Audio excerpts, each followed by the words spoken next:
आज हमारे देश के लिए एक बहुत ऐतिहासिक दिन है। हमारे वैज्ञानिकों के लिए विशेष रूप से यह ऐतिहासिक है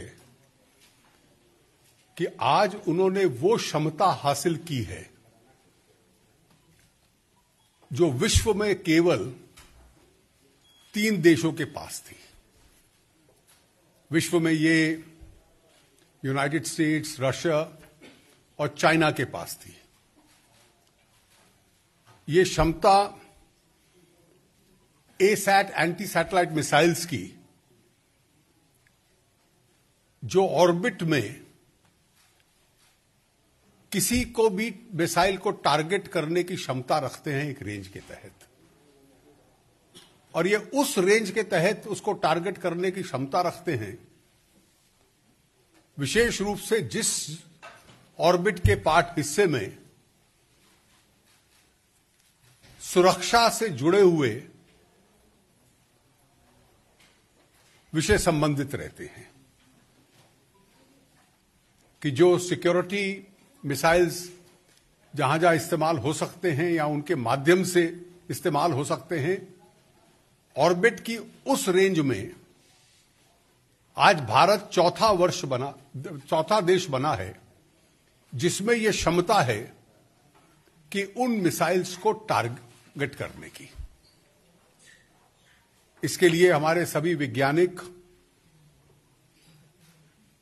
बधाई के पात्र हैं। हमारी जितनी वैज्ञानिक संस्थाएं हैं, शोध की संस्थाएं हैं, डीआरडीओ जो इसमें लगा था, अन्य संस्थाओं जिन्होंने उनकी इस लॉन्च में मदद की है, वो विशेष रूप से इस अभिनंदन के पात्र हैं। ये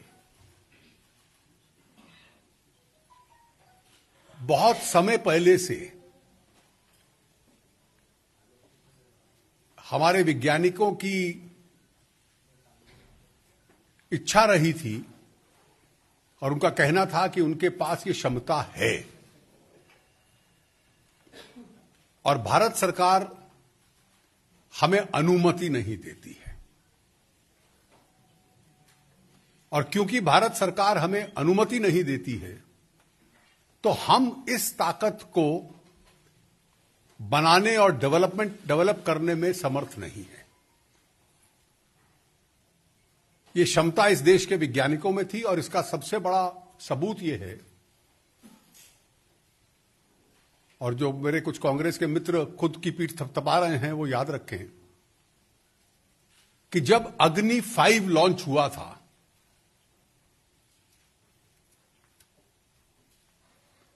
तो उसके लॉन्च की जब घोषणा हुई अप्रैल 2012 में, अगर मैं तारीख भी बता दूं तो अगर आप 21 अप्रैल 2012 के समाचार पत्र, विशेष रूप से इंडियन एक्सप्रेस पढ़ लें और उसमें मनु पबी की स्टोरी पढ़ लें, कि डॉक्टर वीके सारस्वत ने यह कहा, we now have the capacity to develop and the desire to develop an anti-satellite missile, but the government has not permitted us to do so. तो इसलिए जो अपनी गलत पीठ थपथपाते हैं अपने फेलियर्स के लिए, उनको याद रहे कि उनकी जो कहानी है उसके फुटप्रिंट्स बहुत लंबे हैं, और कहीं ना कहीं इस झूठ के फुटप्रिंट्स मिल जाते हैं। इसका पूरा प्रक्रिया 2014 के बाद जब प्रधानमंत्री जी ने अनुमति दी और हमारे वैज्ञानिकों ने इस शोध का कार्य किया है, यह कितना बड़ी अचीवमेंट है। केवल हम स्पेस पावर बन गए हैं, यह केवल इतना नहीं है। वो तो स्वाभाविक है कि हम स्पेस पावर हैं, हम इस दृष्टि से बिग 4 में हैं। हमें याद रहे जो पुरानी लड़ाइयां थी, जो पुराने युद्ध होते थे, और जो अगले युग के युद्ध होंगे, वो अलग अलग होंगे। Tomorrow's wars will not be the same as yesterday's wars. Conventional army, navy, air force, उसके बाद साइबर, साइबर के बाद स्पेस, इस सब की तैयारी इस देश को करनी है कि हम इस विश्व की उस जियोपॉलिटिकल सिचुएशन में हैं जिसमें हमारी तैयारी ही हमारा सबसे बड़ा डेटरेंट है, हमारी तैयारी ही हमारी सबसे बड़ी सुरक्षा है। और इसलिए देश के हित में था कि यह तैयारी हमारी रहे। आज जो ये हासिल हुआ है, इसमें सबसे विशेषता तो यह है कि ये 100% इंडिजिनस है। ये इसकी हर चीज भारत में शोध हुआ, भारत में निर्माण हुआ। और स्वाभाविक है कि ऐसे प्रोजेक्ट की जो सीक्रेसी होती है वो बरकरार रखने के लिए, कॉन्फिडेंशियलिटी बरकरार रखने के लिए आपको इसमें अपनी इंडिजिनस ताकत डेवलप करनी है। जो पहले इस एक्सक्लूसिव क्लब में हैं वो नहीं चाहेंगे कि इसमें कोई नया व्यक्ति आए। भारत के पास स्पेस पावर बनके ये जो शक्ति आई है, the power to destroy. Bharat तो एक शांतिपूर्ण देश है और हम शांति पसंद देश हैं। हम किसी आक्रमण के लिए तो इसका डेवलपमेंट हमने नहीं किया, हमने केवल अपनी सुरक्षा के लिए और उस सुरक्षा का एक डेटरेंट, जैसे हमारे न्यूक्लियर डॉक्ट्रिन भी जो है, no first use, credible nuclear deterrent. तो भारत का तो उद्देश्य यही रहता है कि इसके माध्यम से कि हमारा डेटरेंट बढ़े, क्योंकि हमें इस जियोपॉलिटिकल सिचुएशन में अपनी रक्षा करने का के पूरी ताकत हमारे पास हो। इंडिजिनस टेक्नोलॉजी, भारतीय साइंटिस्ट पिछली दशक से तैयार थे, लास्ट डेकेड से तैयार थे, और सरकार में यह क्षमता नहीं थी, यह स्पष्टता नहीं थी, यह क्लैरिटी नहीं थी कि उनको अनुमति दे। माननीय प्रधानमंत्री जी भारतीय जनता पार्टी की ओर से भी विशेष अभिनंदन के पात्र हैं कि जो इस देश की सिक्योरिटी डॉक्ट्रिन को एडवांस करने का एक काम वो कर रहे हैं, एक नया विजन दे रहे हैं, ये उसमें एक माइलस्टोन है।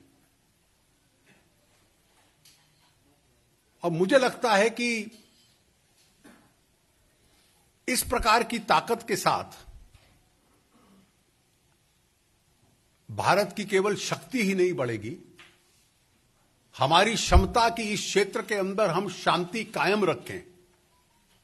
We are able to compel others to maintain peace in this region. यह भी हमारी क्षमता बढ़ेगी, हमारे अपने लिए एक ताकत बढ़ेगी, क्योंकि यह डेटरेंट होगा। और मुझे लगता है कि it's a monumental step forward as far as India is concern. Nirmala ji कुछ?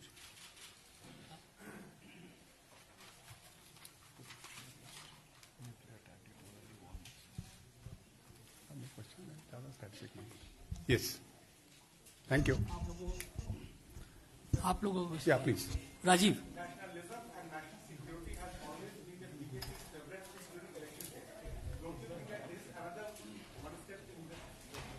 Well, let me first of all respond to you.